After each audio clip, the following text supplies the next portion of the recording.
ahead on 12 News, a debate over parks. Why a county commissioner believes inner-ring suburbs are overlooked.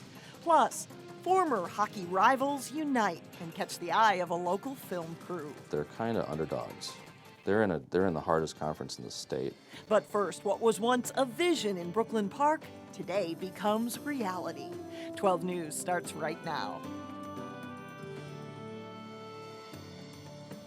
A vision of development comes to fruition along Brooklyn Park's Highway 610 corridor. Hello, I'm Alexandra Renslow. And I'm Shannon Slatton. Olympus Surgical Technologies broke ground today on its new $37 million home.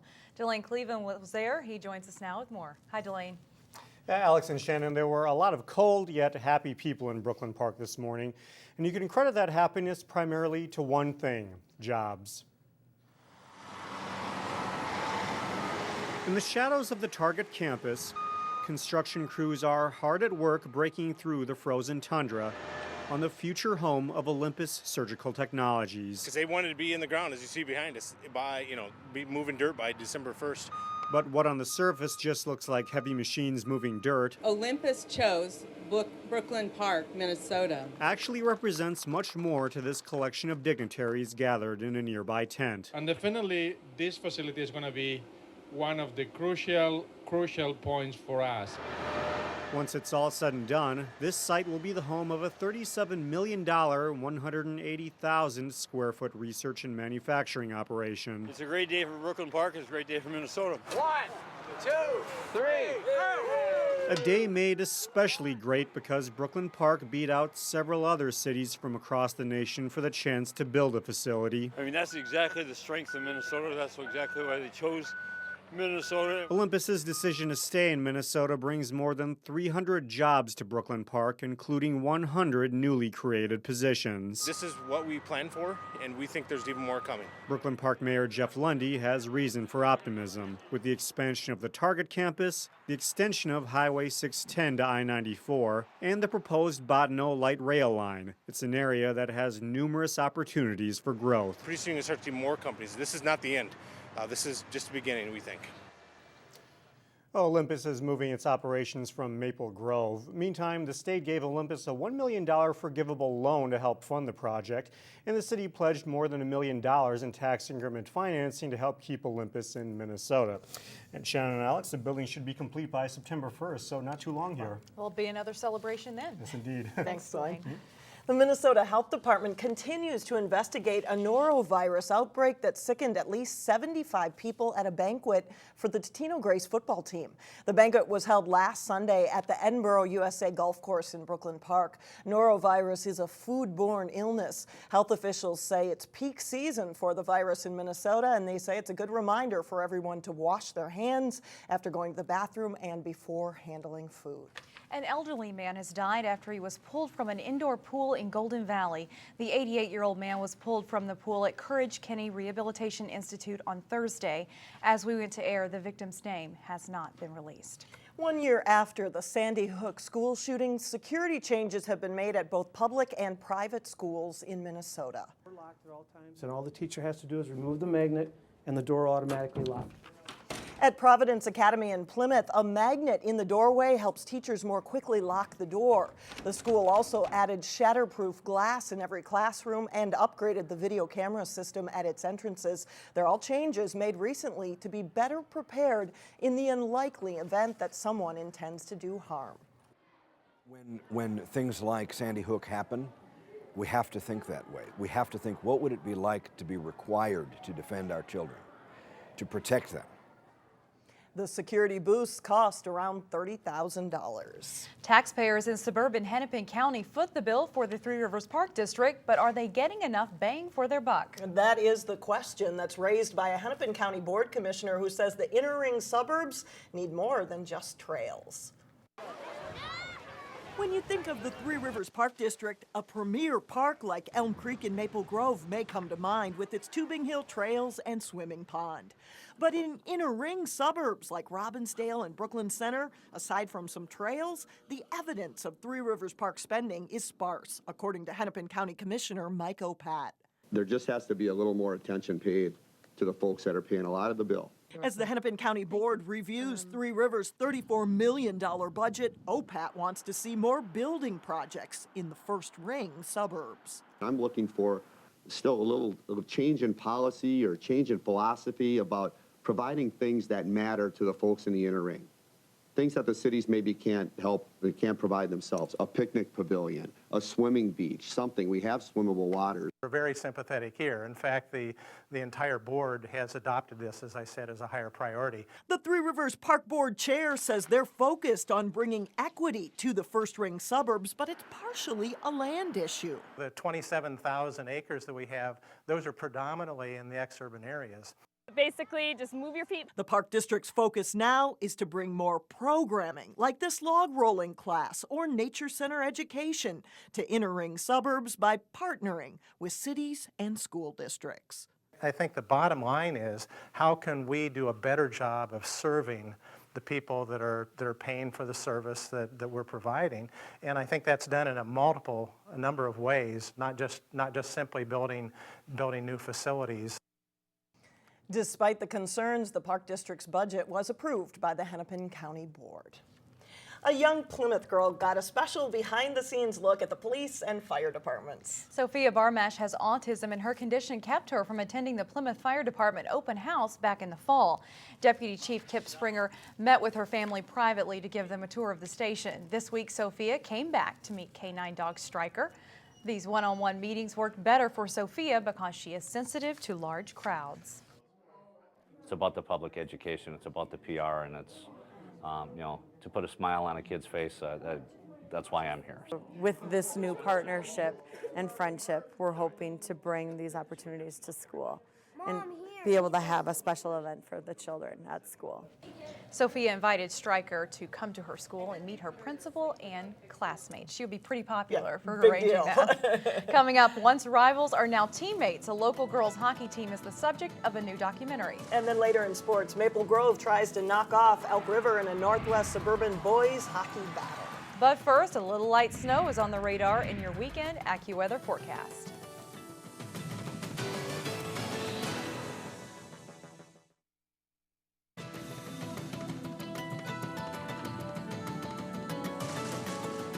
An event in Brooklyn Center helps brighten up the holidays. Nonprofit Community Corner teamed up with Toys for Tots and others to provide gifts for 80 deserving families. For one local mother of 4, an event like this has given her hope. She says despite the challenges in her life, she feels blessed.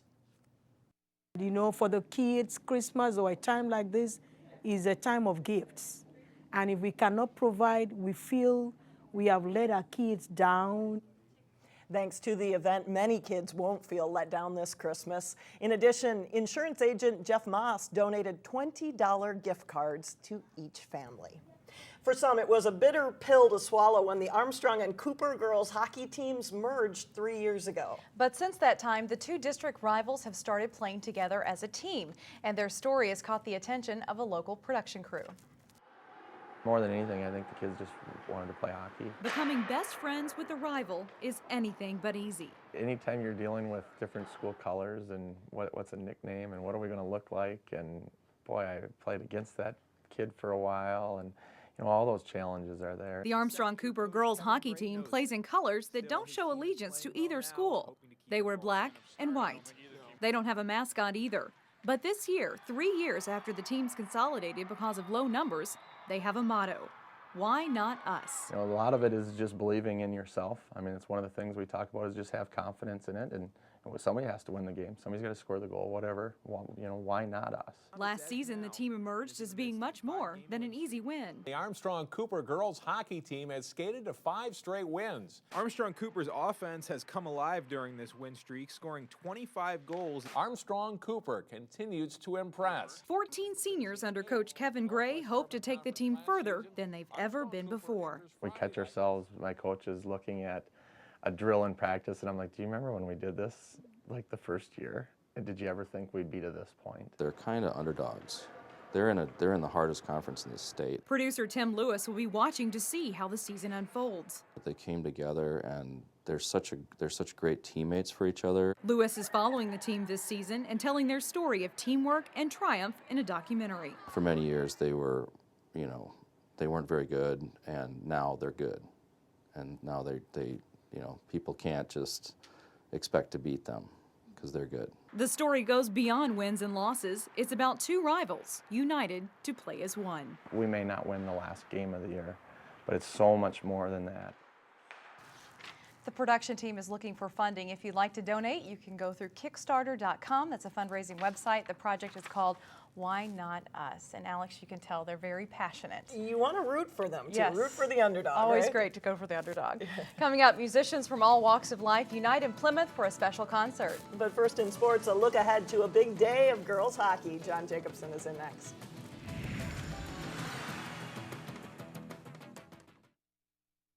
John Jacobson is here now with sports. And we've kind of got a hockey trend going this show. You're going to keep it up. Yeah, we are. We have a good boys hockey game, a nice crowd on hand, and the winning team is continuing their winning ways this year. After a season-opening overtime loss to Wayzata last month, Maple Grove's boys hockey team had won 3 straight games, heading into a Thursday night showdown with third-ranked Elk River. And this one on Maple Grove's home ice, first of 2 meetings between the teams this year. First period, Elk River's up 1-0. Alex Schwab finds Andrew Zerbin, puts a great move on the defender and scores, and it's 2-0 Elks after a period. Second period, the Crimson storm back. Tic-tac-toe passing. Evan Augustine, Dan Abernathy, Sam Ross gets Maple Grove on the board with that goal. Less than 3 minutes later, Maple Grove ties it up on the power play. Abernathy tips in Josh Passold's shot, and it's 2-2. They keep the momentum going 31 seconds later. Sam Valerius' shot off a defender. Passold gets the goal, and the Crimson suddenly lead 3-2. But Elk River comes back. Still in the second, power play goal. Chase Springman's shot is knocked down. Jake Jeremko scores, and it's 3-3 heading to the third. And the Elks take over from there. Another power play goal here. Dylan Boughton with the goal. Elk River back in front 4-3. And then great passing here. Colton Boudreau with the shot that gets in. And Elk River adds one more. They pull away and they beat Maple Grove 6-3. Several local boys basketball teams will be in action Saturday. They'll play in the Breakdown Tip-Off Classic at Minnetonka High School. Second-ranked Osseo is one of the best matchups. They'll take on De La Salle Saturday night. Champlin Park, Armstrong-Cooper, and Hopkins are the other local teams who will play in the 30-team event. Here's a look at the games involving the local teams. Champlin Park meets Eden Prairie at 2:15, with Cooper facing Lester Prairie at 3 o'clock. Armstrong plays Roseville at 3:45. Hopkins takes on Lakeville North at 5:15. And Osseo plays De La Salle at 7 o'clock. There are 2 courts at Minnetonka High School, so yes, game times do overlap. Girls hockey fans will also get a chance to see a number of teams in action Saturday in Plymouth. The Lake Conference Showcase will involve all 5 conference teams. Capping off the day will be the first meeting of the season between host Wayzata and Hopkins. Both teams are having outstanding seasons, and they are each unbeaten. The top 4 teams in Class AA rankings are all from the Lake Conference. You can see them all Saturday at the Plymouth Ice Center. I don't remember if it was the preseason or postseason coaches meeting, but we all talked about it and thought that it was a great idea to, to a lot of teams that most often when we're playing, if I'm playing a Lake Conference team, so are the other Lake Conferences all at the same time, so we don't get to see each other. And, for people who really like hockey, Lake Conference is a great conference to watch play. So it's, I'm really excited about Saturday, not only for our game, but also being able to see some of the other teams play. And, the coaches always have them playing great hockey, and it's fun to watch. And so we really wanted to make sure that we had a chance to showcase what our conference is. Here's a tail of the tape for the Hopkins-Wayzata showdown. Hopkins is a perfect 10-0. Wayzata's only blemish is a tie against then number 1 Benilde. The Royals are ranked 2nd and the Trojans 3rd in Class AA. Hopkins averages 6 goals per night while giving up just over 1. Wayzata is netting just over 6 per night while giving up 1. The Trojans have 4 shutouts to the Royals 2. You can watch the Royals-Trojans game on 12 Sports. Watch it live on the web Saturday at 6 p.m. Catch the replay Monday night at 10 here on Channel 12. And here's the slate for the games in the showcase. Eden Prairie takes on non-Lake Conference team Buffalo at 2 o'clock. Edina skates against Minnetonka at 4, followed by Hopkins-Wayzata at 6 o'clock Saturday at the Plymouth Ice Center. Great afternoon and evening of hockey coming up tomorrow. That's going to be a great game, Yeah. Hopkins-Wayzata. Yes, it will. All right, thanks, John. Up next, a special Christmas carol with a twist. It's something you'll only hear in Plymouth, and we'll tell you what it is up next.